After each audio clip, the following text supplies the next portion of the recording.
everybody, and welcome to today's video. Today I'm going to show you how to make raspberry pie. I hope you stay tuned.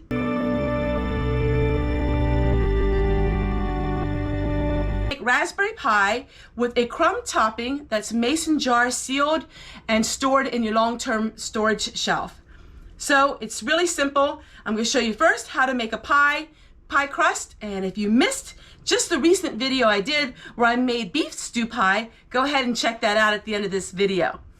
We are going to make the pie crust, the pie, and then I'm going to show you how you can make some pie crumbles or apple crisp crumbles. You can store it in a mason jar and you can store it for about a year. They're really easy to get one of these jars out, and you can use the crumb topping for all kinds of desserts. So let's get making the pie crust. Making a pie is very daunting to a lot of people, but it's really simple. You can make it by hand, or you can use your food processor, which I'm going to do today because it's so much easier. If you're doing it by hand, all you need is 2 forks or a pastry blender and a bowl to put your dough in. We're going to make a pie crust. It's really simple. I like to try different recipes from different cookbooks. Today's comes from Tasha Tudor's cookbook. It calls for to make 2 9-inch pie crusts. Now we're going to make a double pie crust. It's 2½ cups of flour, 1 teaspoon of salt, 2/3 cup of shortening plus 2 tablespoons, and 1/4 cup of ice water. Now you can use bacon lard to replace your shortening, which I was going to do that, but I thought I would follow the recipe. You can also substitute it with butter, but I'm going to follow this recipe step by step so we see if it's a good one. My mom always used a recipe like this using Crisco. I know a lot of people are against using Crisco. Go ahead and use lard or use butter. People ask me about coconut oil. I have never had any success with making pie crust using coconut oil. It just doesn't work for me, but maybe it does for you. Forming the ball, you don't knead it. You don't want to knead it like bread dough because you can over process it. So you only incorporate it enough that you can get it into a nice ball. And we're going to go ahead and we're going to cut it in half. The secret is to take 2 pieces of wax paper and roll it between the 2 pieces of wax paper. That is the secret for pie dough. Then all you got to do is go ahead and transfer everything onto the pie crust, onto the pie plate.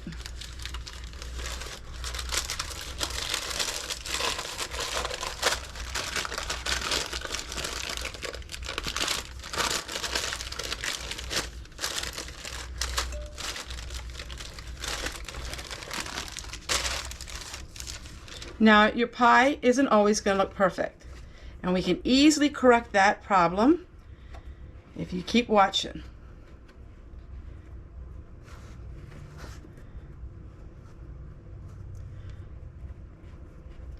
My mom made lots and lots of pies in her day, and my mom's pies weren't always perfect, but let me show you what you can do.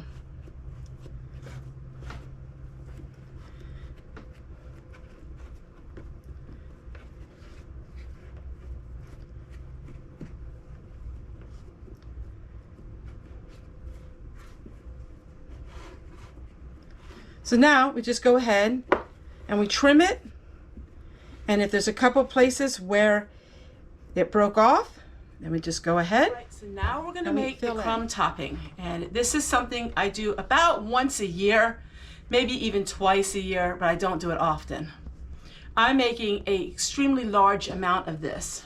So I'm going to share with you the recipe because you're not going to follow what I'm doing. It's called Crisp Topping Mix, and it comes from this cookbook. Making homemade a little easier, Jenny's Country Kitchen. I've done many different kinds of recipes. Basically, they're all the same.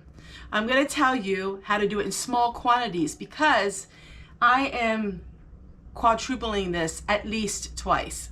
So I'm making a large batch of this, and I'll show you how I make it really cute. So here is the recipe. I'm not sure if you can see it or not. It calls for 2 bags of mix, so you're going to be making a small amount. It's 4 cups of old-fashioned oats, 1 cup of flour, 2 cups of brown sugar, and a teaspoon of cinnamon. And you mix it all together and you divide that between 2 pint jars. And to each jar you're going to add, later when you're ready to make it, you will add 1 stick of butter softened. And then you take the crumbles and the butter, you mix it with a fork, and that is your topping for pies, it's your topping for cobblers, for apple crisps, for all kinds of things. So it's so versatile how you can make it.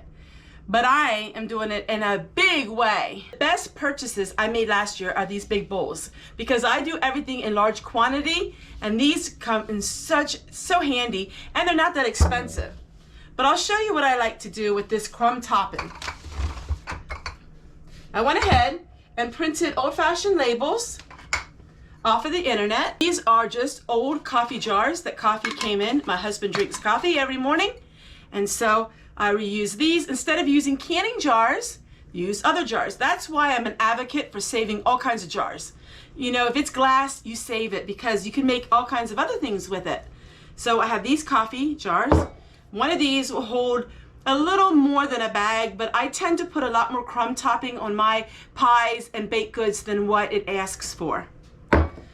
All right, so we're gonna go ahead and I'm gonna mix all this together, and I'm just gonna let you watch, because if you try to follow along with me, you're not going to be able to quite, because I kind of throw things together.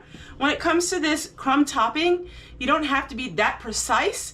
Basically, you're adding flour, brown sugar, and old-fashioned oats, and a little bit of cinnamon. But just remember, see on my labels, I have 1 jar and 4 tablespoons or a half a stick of butter.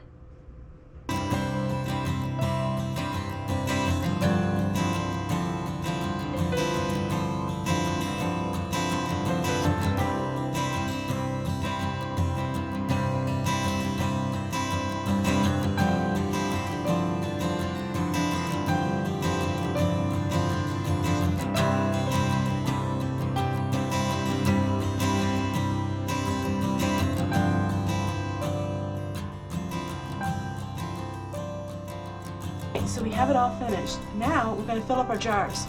The most important thing is to make sure your jars are totally dry. You do not want to have any liquid in your jars, because then it will mold. So we have totally dry jars that were been washed and cleaned, and now it's just about filling up your jars. How long will this last? I've had it a year and it was fine, but normally it doesn't. Normally you have it consumed within a year.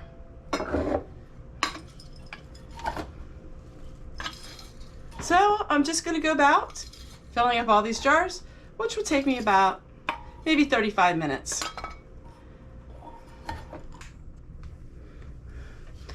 All right, so I was talking on the camera for the last 5 minutes and I didn't realize I had the camera on.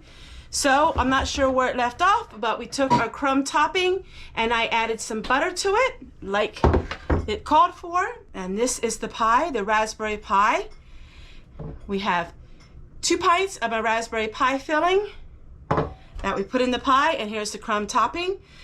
Now remember, when we made the dry mix, you do not add the butter in the jar.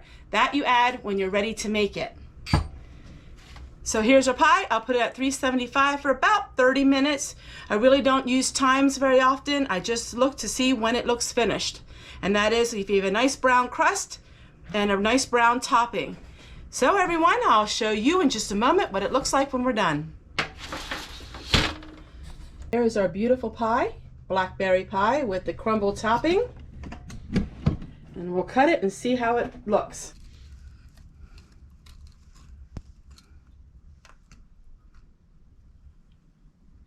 Yum, yum.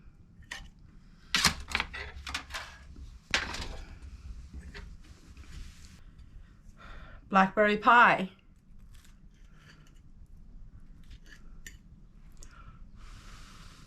If you want the recipe, make sure you watch to the end of the video. I will share with you the video that I made this blackberry pie filling.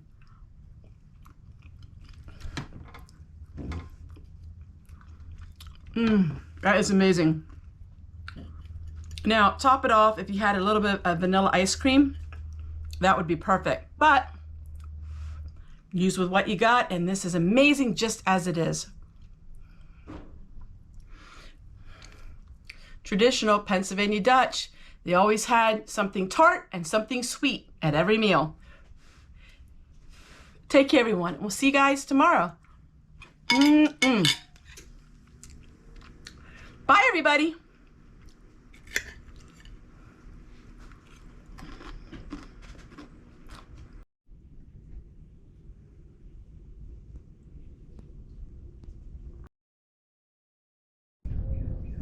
Hey, if you like videos like these, take a look. Take a look at all these other videos I have sharing with you my life here on the homestead.